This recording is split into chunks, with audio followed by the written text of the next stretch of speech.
Je suis le chemin, Jean 14,6. Qu'est-ce qu'un chemin? C'est une voie qui mène à une destination.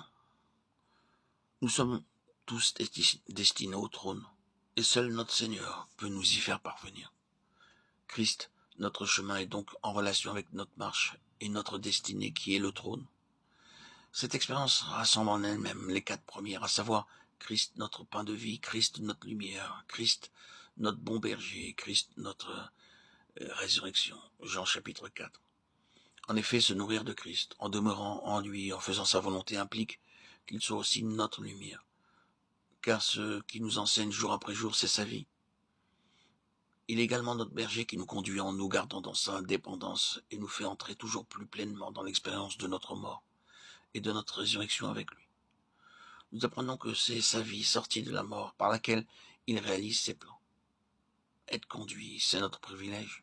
Ne soyons pas comme Israël qui perdit son héritage en raison d'une quadruple cause impliquée dans le psaume 118:8. Son indocilité.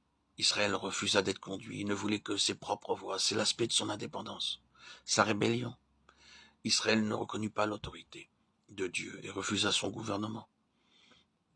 Si Christ n'est pas Seigneur, nous ne reconnaissons ni son autorité ni ses droits en nous et sur nous.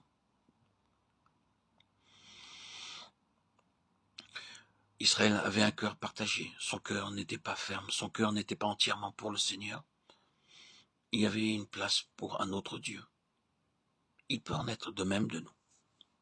Nous pouvons facilement occuper la place qui revient au Seigneur. Il avait un esprit qui n'était pas fidèle. L'infidèle ne tient pas ses engagements. Ne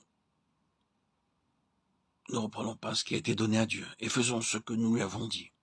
Ainsi, pour parvenir au trône, il nous faut suivre Christ dans toutes les voies qu'il a préparées pour nous.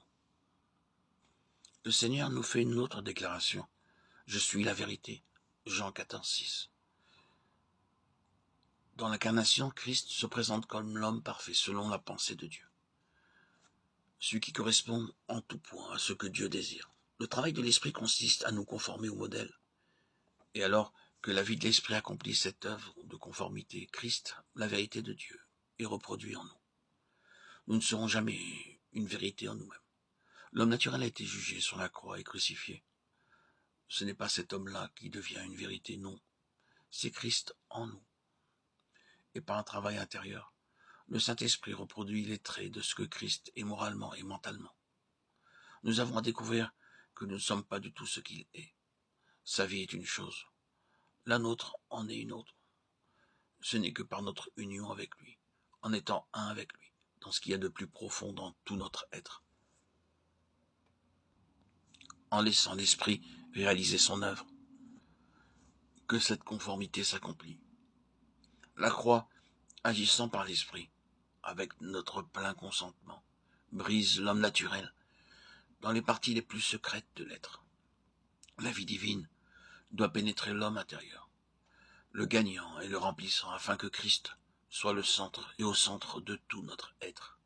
Alors les traits de l'homme céleste sont façonnés par cette vie.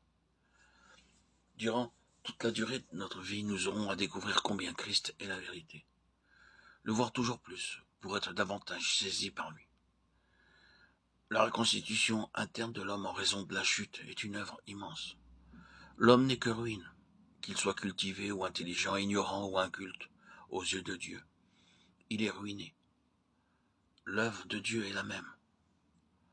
L'œuvre de Dieu, par sa vie, est de restaurer l'homme intérieurement. Et cela veut dire qu'il doit passer de l'état charnel, psychique, à l'état spirituel.